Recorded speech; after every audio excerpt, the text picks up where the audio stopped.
आदर के योग्य मातृशक्ति, आत्मीय बंधुओं, परम पूज्य गुरुदेव और वंदनीय माता जी के सूक्ष्म संरक्षण में आज हम आत्मिक विकास का राजमार्ग का 11वां एपिसोड लेकर आपके सामने उपस्थित हुए हैं। आज की चर्चा प्रारंभ करने से पहले आओ हम सब मिलकर गायत्री मंत्र का सरसर उच्चारण करते हैं। उस परम सत्ता से सद्बुद्धि के लिए प्रार्थना करते हैं। ओम भूर्भुवः स्वः तत्सवितुर्वरेण्यं भर्गो देवस्य धीमहि धियो यो नः प्रचोदयात्। आत्मीय बंधुओं, साधना की चर्चा में आज आगे बढ़ते हैं। साधना अपने आप को अनुशासन में ढालना है। महर्षि पातंजलि के योग दर्शन की अगर बात करते हैं तो उन्होंने अपने सबसे पहले योग दर्शन के पहले सूत्र में ही कहा है अथ योगानुशासनम, कि अब तक तो आपने जैसा जीवन जिया, लेकिन अब जबकि आपने भगवान से जुड़ने का सोचा है, भगवान से जुड़ने का संकल्प लिया है, योग को अपनाने का संकल्प लिया है, तो आपको अनुशासन में रहना पड़ेगा, योग का अनुशासन स्वीकार करना पड़ेगा। मित्रों, भगवान की संपूर्ण सृष्टि एक अनुशासन में चलती है। सूर्य अपने निश्चित समय पर उगता है, चंद्रमा अपनी निश्चित कक्षा में परिक्रमा करता है। इस तरह सभी ग्रह उपग्रह अपने निश्चित पथ पर निरंतर सक्रिय रहते हैं। अगर प्राणी जगत को देखें तो पशु पक्षी भी प्रकृति की प्रेरणा से एक अनुशासित जीवन जीते हैं। एक मनुष्य ही ऐसा प्राणी है जो प्रकृति के अनुशासन की अवहेलना करता है, और यही मनुष्य के पतन का सबसे बड़ा कारण है। प्रकृति के अनुशासन के अनुसार अपने जीवन को लयबद्ध करना ही साधना है। महर्षि पातंजलि की अगर बात करते हैं तो उन्होंने पातंजलि योग दर्शन के पहले ही सूत्र में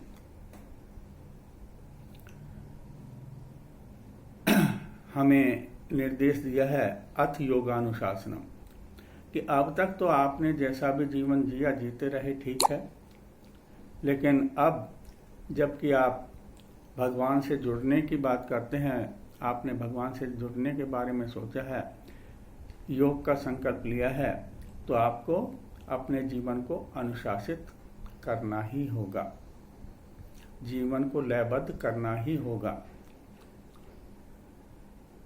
इस अनुशासन को ही आप जीवन जीने की कला कह सकते हैं।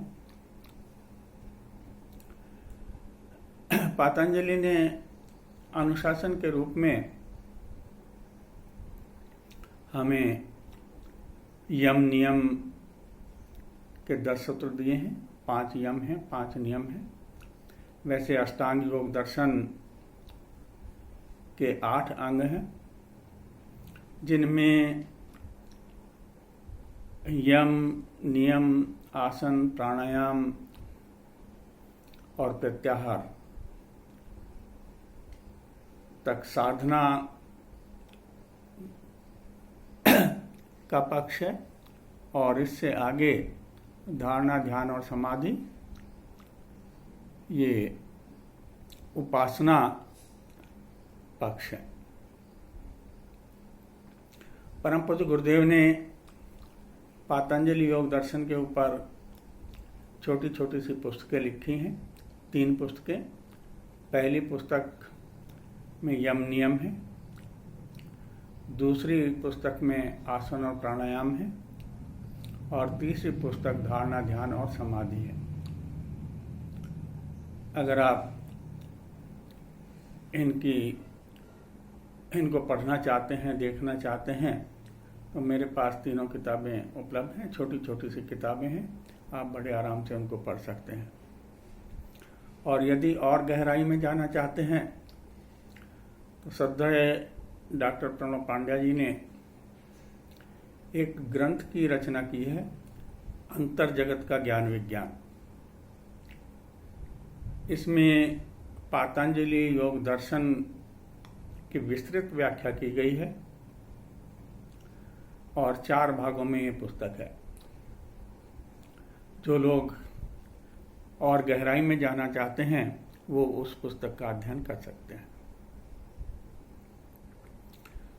पातंजलि योग दर्शन में अनुशासन के रूप में यम नियम के 10 अनुशासन दिए हैं। 5 यम हैं और 5 नियम। 5 यम हमारे सामाजिक व्यवहार से संबंधित हैं और नियम व्यक्तिगत उत्कर्ष की साधना से संबंधित हैं। यम क्या है? यम शब्द ही अपने आप में बहुत महत्वपूर्ण है। आप सब जानते होंगे कि मृत्यु के अधिष्ठाता देवता का नाम यम है और जो कि अनुशासन के लिए बहुत ही कठोर समझे जाते हैं। तो उसी कठोरता से हम इन नियमों को अपने जीवन में उतारें, यही महर्षि पातंजलि का उद्देश्य रहा है इनका नाम यम देने के पीछे। क्या है यम? यम के अंतर्गत 5 नियम महर्षि पातंजलि ने दिए हैं। अहिंसा, सत्य, अस्तेय, अपरिग्रह और ब्रह्मचर्य। अहिंसा, अहिंसा का मतलब है हिंसा ना करना। आमतौर पे हम यही मानते हैं कि किसी को मारना, दुख देना शारीरिक रूप से हिंसा है, लेकिन परम पूज्य गुरुदेव कहते हैं किसी का शारीरिक मानसिक रूप से दुख देना, मन दुखाना, पीड़ा पहुंचाना, ये सब हिंसा के अंतर्गत आता है। तो हम इसके लिए परम पूज्य गुरुदेव ने एक सूत्र दिया है कि हम दूसरों के साथ व्यवहार नहीं करेंगे जो हमें अपने लिए पसंद नहीं है। अगर इस सूत्र को हम अपने अंदर उतार लें तो हमारा अहिंसा का व्रत पूरी तरह से पालन होता हुआ चला जाता है। दूसरा है सत्य। सत्य किसी बात को जैसी है उसको वैसे के वैसे ही कह देने का नाम ही सत्य नहीं है। सत्य वो है जिससे किसी की हानि ना हो। सामाजिक भलाई के लिए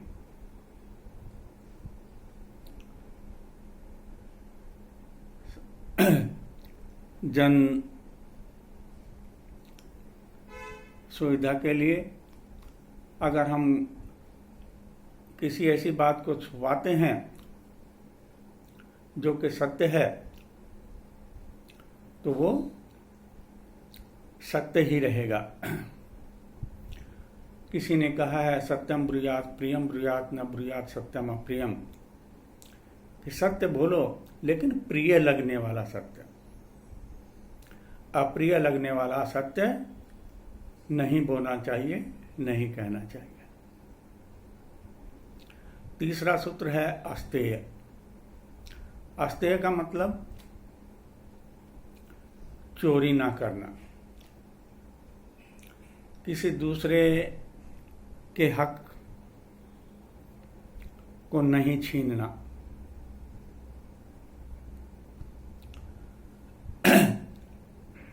किसी की वस्तु को, किसी के सामान को उसकी आज्ञा के बिना ग्रहण करना, किसी दूसरे के हक को मारना, ये सब अस्तेय कहा जाता है।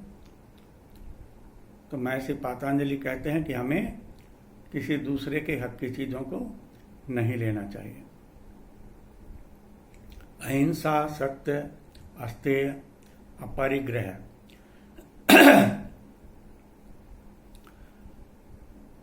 अपरिग्रह, परिग्रह ना हो उसका मतलब अपरिग्रह है।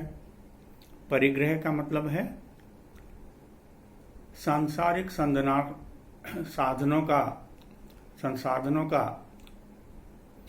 अनावश्यक संग्रह। हम भगवान पर विश्वास करके रहें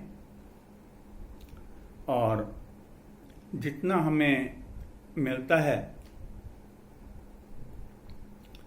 उसमें अपना गुजारा करें, अनावश्यक संग्रह का प्रयास ना करें, क्योंकि अनावश्यक रूप से जो हम संग्रह करते हैं वो किसी दूसरे के गुजारे में दखल देने जैसा है।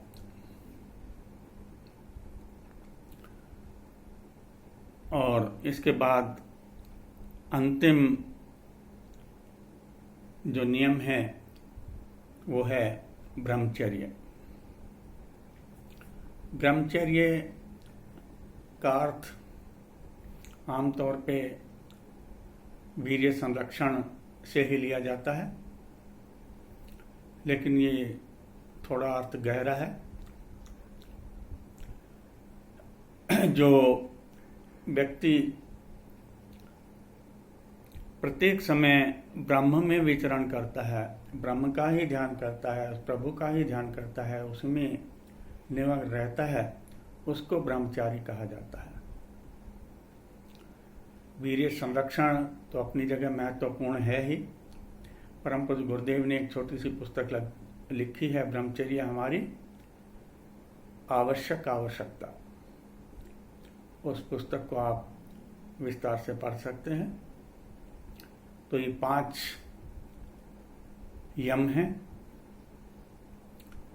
अनुशासन के रूप में हमें इनको उतनी ही कठोरता से धारण करना चाहिए जितनी की कठोरता यम के बारे में हमारे पौराणिक साहित्य में बताई जाती है। इसके बाद 5 नियम हैं: शौच, संतोष, तप, स्वाध्याय और ईश्वर प्राणिधान। शौच, संतोष, तप, स्वाध्याय और ईश्वर प्राणिधान। शौच का मतलब शुचिता से है, पवित्रता से है। अपनी शारीरिक और मानसिक पवित्रता का हम हर समय ध्यान रखें। पवित्रता को भगवान विशेष रूप से पसंद करते हैं। आपने कबीर जी का वो दोहा सुना होगा, कबीरा मन निर्मल भया जैसे गंगा नीर, पीछे पीछे हरि फिरें कहत कबीर कबीर। कि अगर हमारा मन गंगा जल के समान पवित्र हो जाए तो भगवान हमारे पीछे पीछे घूमते हैं। इसमें शरीर की स्वच्छता, कपड़ों की स्वच्छता और मन की स्वच्छता सभी सम्मिलित होते हैं। संतोष को सबसे बड़ा धन बताया गया है। संतोष का मतलब यह नहीं है कि हम पुरुषार्थ करना छोड़ दें।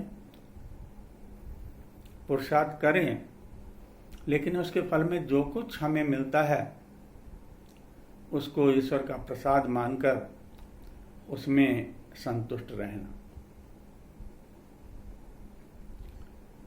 तप, स्वाध्याय और ईश्वर प्राणी ध्यान, इन 3 नियमों को महर्षि पतंजलि ने क्रिया योग कहा है।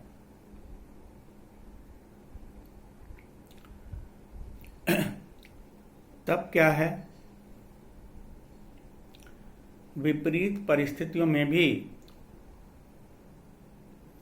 आदर्शवादी जीवन जीने में जो हमारे सामने दिक्कतें आती हैं उनको प्रसन्नतापूर्वक स्वीकार करना तप है।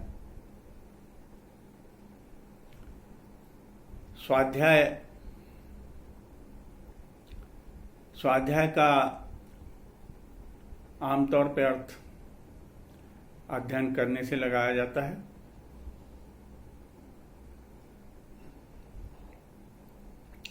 हमारे पठन पाठन के 3 स्तर होते हैं। पहला स्तर तो सामान्य रूप से किसी चीज को पढ़ना। दूसरा स्तर अध्ययन करना, यानी जो हमारे पाठ्य सामग्री है उसको गहराई से देखना। और तीसरा स्तर जो है वो स्वाध्याय का है। उसमें जो हमने अध्ययन किया उस पर फिर ये विचार करना कि इसको हमने अपने जीवन में कितना उतार पाए हैं। यानी सद्ग्रंथों के प्रकाश में स्वयं का अध्ययन करना। सद्ग्रंथों के प्रकाश में स्वयं का अध्ययन करना स्वाध्याय है।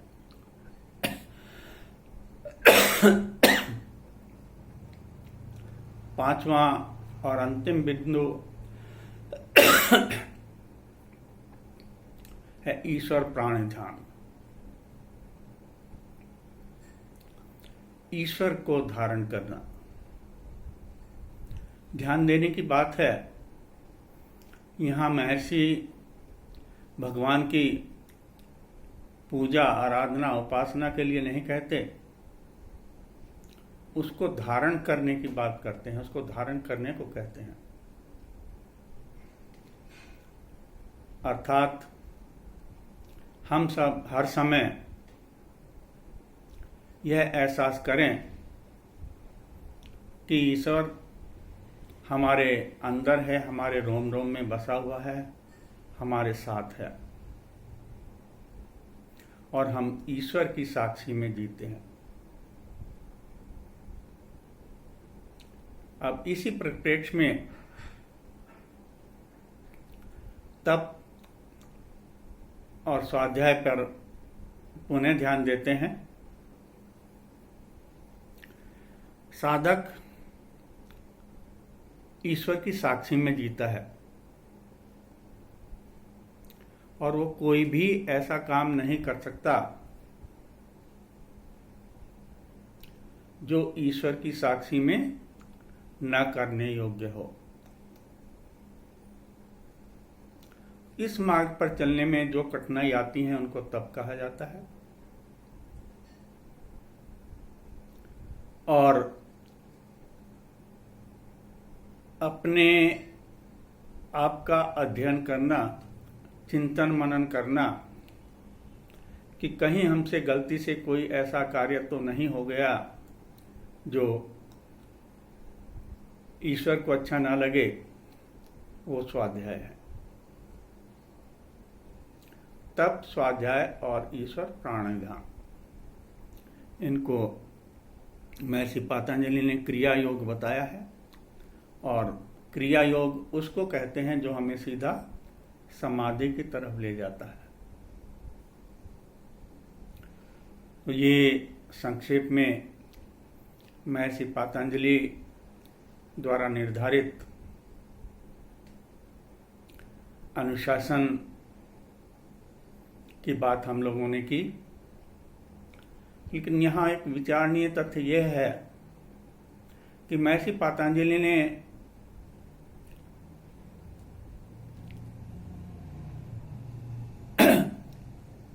हमारे मन की गहराइयों को, मन के विज्ञान को, मनोविज्ञान को जानते हुए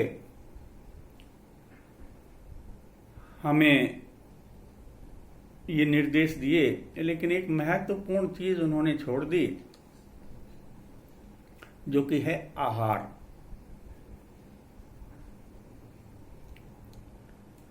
परम पूज्य गुरुदेव कहते हैं कि ऐसा लगता है महर्षि पतंजलि के समय में हमारी आहार व्यवस्था इतनी उत्कृष्ट और इतनी उत्तम रही हो कि महर्षि को उसके बारे में उल्लेख करने की आवश्यकता नहीं पड़ी, या उन्होंने इसको उल्लेख करना ठीक नहीं समझा। जबकि भगवान कृष्ण ने गीता के दूसरे अध्याय के 48वें श्लोक में सबसे पहले आहार की बात की है।